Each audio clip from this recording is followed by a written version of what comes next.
Anggota Komisi 3 DPR RI, Syarifuddin Suding, menyatakan DPR berkomitmen untuk segera menyelesaikan RUU perampasan aset. Namun, ia menekankan pentingnya agar aturan tersebut diselaraskan dengan Kitab Undang-Undang Hukum Acara Pidana atau KUHAP.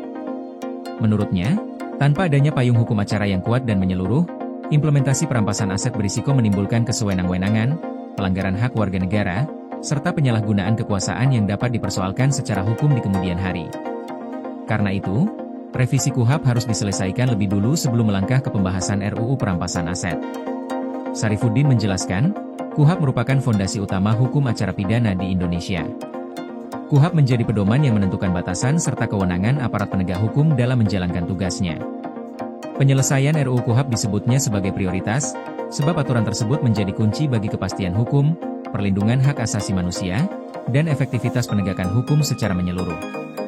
Lebih lanjut, ia menyoroti bahwa aturan mengenai perampasan aset selama ini masih tersebar di berbagai undang-undang, seperti Undang-Undang Tipikor, Undang-Undang Tindak Pidana Pencucian Uang, hingga Undang-Undang Kejaksaan.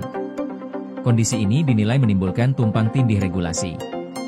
Dengan hadirnya RUU KUHAP, ia menilai akan tercipta harmonisasi sistem hukum yang lebih seragam, sehingga penegakan hukum bisa berjalan efektif dan tidak menimbulkan kebingungan. Syarifuddin menegaskan, DPR tetap serius mengejar para pelaku korupsi dan tindak pidana ekonomi.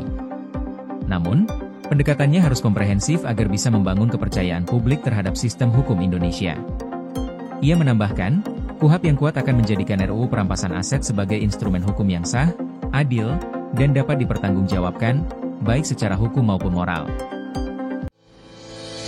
PLN UIPS BU lakukan sosialisasi besaran kompensasi ROW jaringan 150 kafe Blampidi Tapak Tuan guna hadirkan listrik untuk rakyat. UP2B Kaltimra, pastikan keandalan listrik untuk rakyat melalui strategi operasi adaptif dan skema pertahanan sistem.